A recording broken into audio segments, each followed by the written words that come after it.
So the young 40 who is interested in music, and as I've heard you say many times before, was a tinkerer.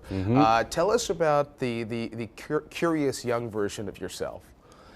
Geez, I guess ruffling through garbage to find electronics and put them all together to make noise. I mean, that was pretty much always my objective, you know, finding some speakers and plugging in an old turntable and seeing what I could do, you know. I was always curious with anything that had a cable or a power cord, you know, as dangerous as that might sound. So I think that's sort of what started my path. And then my father was a filmmaker, and I had the pleasure of being able to go to mix studios with him sometimes when he was working on a film. And as a child, like going into that mix studio and seeing all those faders and those buttons was probably the most like exhilarating thing for me, and I've always been chasing that ever since. It's almost this middle ground for you, because you have the artistic side, but as you've said before, math, that was a strong skill for you in school. My approach to the entire music business was from a technical standpoint. I always tell young producers that when they ask me, I'm always like, you know, become an engineer, because then you're valuable and you have a job. And that gets you into the door and into the room to have the conversations with the people to create things, you know? Just trying to create something with someone is not always such an easy path. But if you make yourself indispensable, then you're needed, you know? That was my path.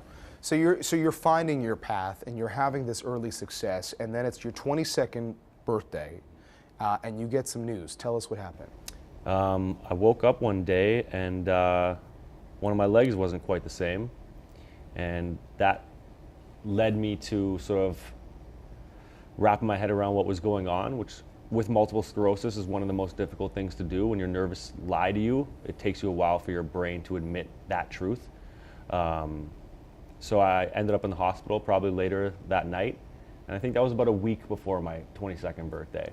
And so I ended up being in the hospital, being diagnosed with MS on my birthday. So I always remember that moment, you know, being in the hospital alone, like wandering around the hallways looking for someone to talk to on my birthday as I turned 22. That's pretty serious, and a moment where you felt you had to make a decision about how you were going to approach all this and how you were going to approach your life. And 100%. Maybe you can shed a little light on what was going through your mind then. Well, I think when you get a prognosis like, you know, wheelchair in 5 years, which was what mine was, you kind of got to reevaluate all your decisions, and that's possibly what drove me to work even harder and to chase my dreams even more. And it is remarkable, within a couple of years, I mean, you made this transition along with Drake from being the engineer to being the producer. It reminds me a lot, quite frankly, of the transition that someone like Jimmy Iovine made. Very technically savvy, and just getting to that point where they realized, I can be in the driver's seat, which Drake encouraged you to do. 100% he did. And Jimmy's always been like a great inspiration to me, of obviously as an engineer, right? He started as an engineer, and I started as an engineer, and of course he's like a world-class producer, and you know, the whole story of Interscope Records and all the things he's accomplished are extremely inspiring to me, so I've taken it to another level, 100%. So you guys had this success as a duo pretty early on, but you also learned pretty early on that your audience was going to give you some rope. They were going to give you some flexibility, because you're a creator. I think of songs like Marvin's Room, where you weren't exactly sure what the response would be. No. What was the reaction, your reaction to that response? I mean, shocking, you know? I mean, I never in a million years would have thought that that could be a #1 record, you know? That sort of broke a lot of rules to get to that place, and I think it would be pretty tough to make that a #1 record right now even. I think timing has to do with those things with the music business and art in general. I was stunned. I mean, it was a great piece of music. The funny story about Marvin's Room was when I made it, I was not finished. And Drake came in the room and was like, "Oh, what is that?" I'm like, "Oh, I'm working on it, I'm not done yet." He's like, "No, give it to me now, it's perfect." I'm like, "No, leave me alone. Like, I need an hour or something." And yeah, he made me stop working on it, and that's why it ended up being so sort of open and bare, because he recognized the value in that immediately and made me keep it that way. So. Open and bare and original. I mean, very much so. Oftentimes I hear you say how important that is. Simplicity. Yeah. How come? Because it's easy to make something busy and good, if you will, right? It's very difficult to make something simple and good, right? I can keep adding stuff and mask it and hide the quality of the vocal, or if I'm painting a picture, I could keep painting until I finally fix all the problems in it. But if you only get one chance to make one stroke of your brush, you better be perfect. And I think that's relevant in music as well. If you only have one vocal, and it's not 5 vocals masking it and hiding it, if you only have one lead keyboard track and not 50 keyboard tracks, it's much more challenging to make something incredible and magical with one piece instead of a lot of them. So I find that challenge the best for me. And you've also talked a lot about the importance of confidence, which, going back to Jimmy Iovine, you hear the same thing from him, overcoming those fears and stepping into the job. Was there a moment when you knew, okay, this is all coming together for me? I mean, I don't even know what I was worried about in the first place. Yeah, I mean, I think that experience happened from a broader perspective. Like, I didn't understand why I was working so hard, and I thought I was doing a good job, but we weren't finding any success. And then eventually, just by sheer hard work and producing product and pushing the product out there, we became successful, but nothing had really changed in my process, you know? It just sort of happened with sheer hard work. So it's kind of like if you put your head down and work hard enough for long enough, eventually when you lift your head up, you realize you've actually accomplished something. But my process was always the same. It's not like someone told me a trick, and once I found out the trick, I started doing it, right? It's all timing. To sit here now, more than a decade after being diagnosed with MS, and making that commitment to stay passionate and work hard, and seeing now what you've accomplished, what does that make you think? Gosh, I guess that anything's possible. Yeah. To never stop believing you can get to where you want to go, essentially, you know. But it's always a struggle, you know. MS is a very interesting disease. It's a difficult one to cope with, difficult one to explain to people, difficult to find understanding about it. But you know, it's my goal and my journey to continue doing what I need to do and give back to the world what I feel I have the ability to give back while I can, you know. As long as my hands are moving, I'm going to be playing the piano, so that's it. Is that why you wanted to be one of the voices speaking out about MS as well, to share that story? I just think that's a responsibility I'm not scared of, you know? To have MS I'm okay with that. To talk about it, to tell people, to be an advocate for it, to push the agenda forward for it. Those are things that make me feel good, you know? And when you have such a troubling disease, things that make you feel good are pretty important. And that's something to me that I can turn the negative around a little bit for myself instead of being a victim of the disease, and I can be a champion for the disease instead. So let's talk a little bit about the cannabis connection, because you were a cannabis user before you were diagnosed with MS, but we hear often now about uses of cannabis for treating illnesses like MS. And what's been your experience on that front? I think there's a couple ways to touch on it. One is a very direct relation to cannabis and easing the effects of MS. So on myself, I have things happen to me that are, you know, one would maybe classify it as a seizure or a panic attack, but to me, I would describe it as an episode. It's an episode of my MS where I would lose control of my nerves and become extremely shaky or not able to really control myself properly, losing my balance and all those sorts of things. So marijuana directly affects that and helps me calm down, and I'm sure the anti-inflammatory properties of it as well are impactful at that level. But if I'm really nervous or really shaky or really bad control of my nerves, it'll help me regain it. But much more importantly to me than that, because those are isolated scenarios, and cannabis will help everybody in different isolated scenarios depending on their body and what they need, especially with something as diverse as MS. The most important thing for me is most MS treatments are injections that you take through the week. And there's a few different types of injections that you could be prescribed when you come out of the hospital or whatever the case is. They're very, very volatile, and they make you very ill. And so I'll never forget when I was first diagnosed, the doctor pushed across the table to me about 5 to 10 bottles of different prescription medication. This one for your appetite, this one for your anxiety, this one for your nausea, this one to go to sleep at night. And marijuana and cannabis takes care of all of those things. So for me, the most impactful relationship between cannabis and MS is dealing with the impacts of the other medications that they put you on. It's incredible. you can cope with almost anything without the other plethora of drugs that they want to give you. And for me, in that situation, I'm trying to reduce the amount of foreign substances that are going into my body, not increase it, but 10 more drugs that I've never heard of before.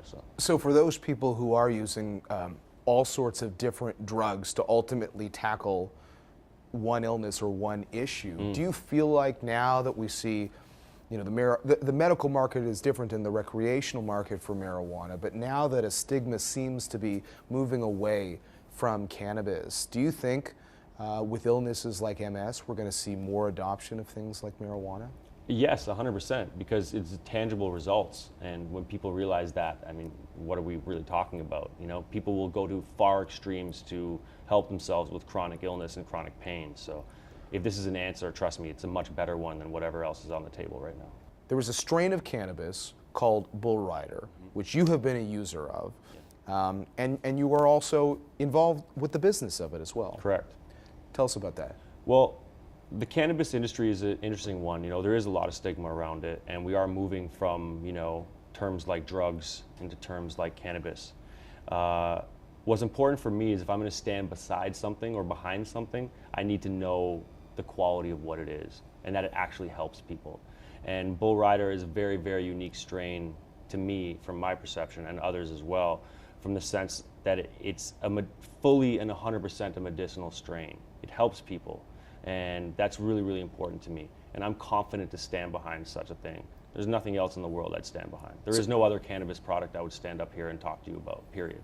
So as someone who's familiar with the industry, this is less about interesting business idea and more about how do we ensure this strain. My agenda is not to be involved in a cannabis company. My agenda is to deliver a really good product that will really help people. My agenda is to help people. That's it. I would not be here if that was any other reason.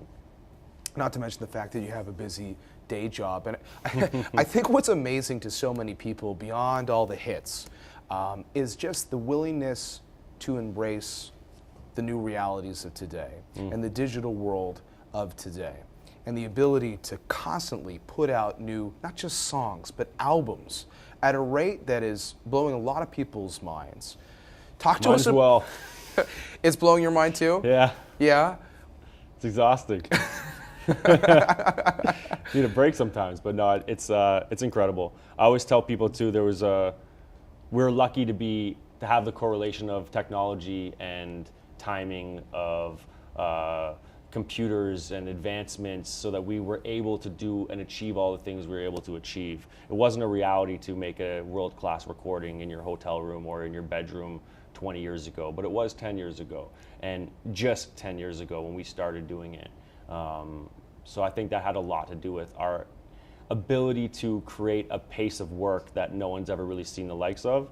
It's probably because we also had tools that no one had ever seen the likes of as well at our disposal, and that's a lot of the reason.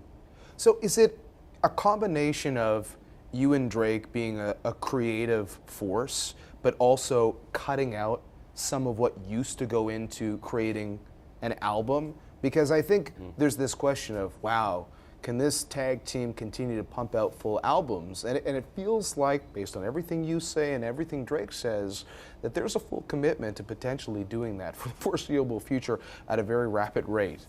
Yeah, I mean, there's not much other ambition I have in this world other than to create music with my friend Drake. You know, I mean, that's what we do together, and I'll always do it. But you know, it should be very clear that he's the key, right? He's not going to stop anytime soon. He can keep going as long as he wants to go.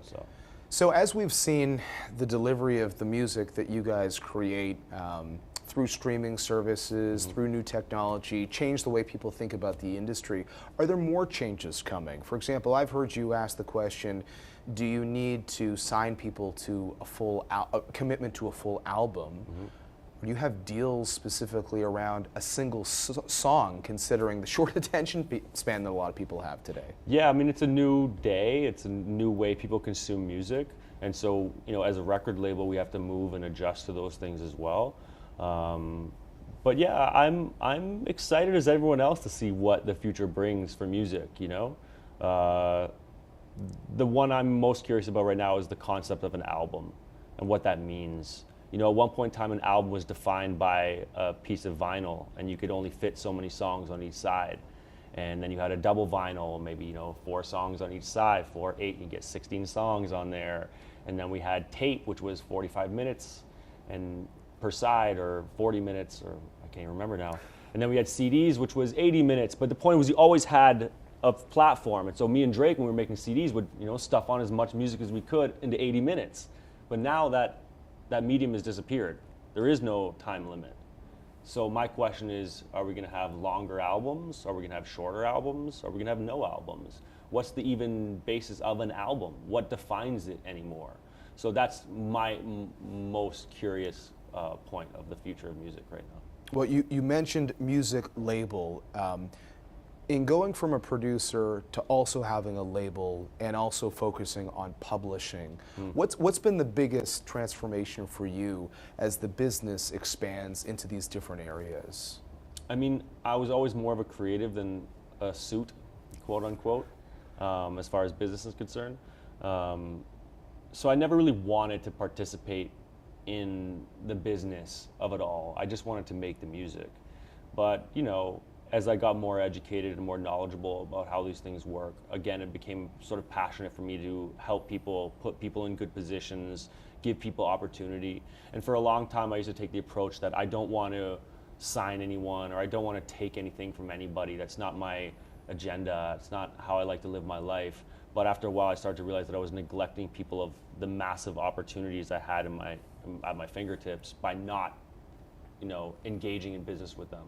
So I started doing more business in the realm of publishing and record labels because I saw the opportunity and wanted to make sure that the people around me could enjoy it as well. So. You also saw that opportunity to build your own ecosystem in a city like Toronto, which, if we're following the traditional playbook for music, maybe that makes sense, maybe it doesn't make sense.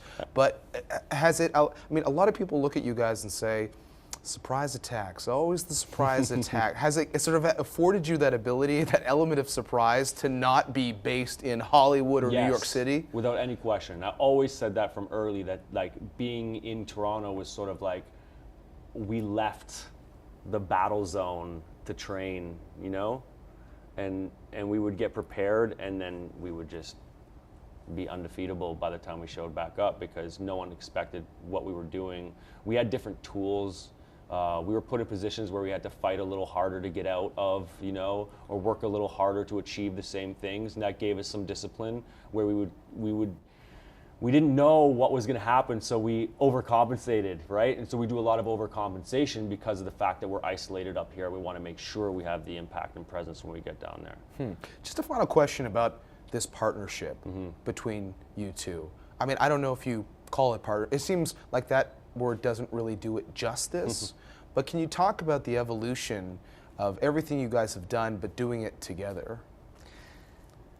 Yeah, I think me and Drake, and Oliver included, who's the third partner in OVO, we were just 3 kids in an apartment, and we just made an agreement that we were all going to work together. And that's one of the most important things, I think, in my life right now, you know, is that the 3 of us remain strong 10 years later. A lot of people fall apart, a lot of things fall apart, and especially in the music business, you know. I watch all these movies, you know, people are biodocs, people are doing stuff, and it's just like, it's so terrifying. It's like, wow, they couldn't figure it out either? Nobody can figure it out. So the fact that we've made it this far is a pretty amazing testament to our relationship, our strength, our bond, and I think we'll continue on that path without any question. So there's no, that's why I do it, you know, to make music with my friends.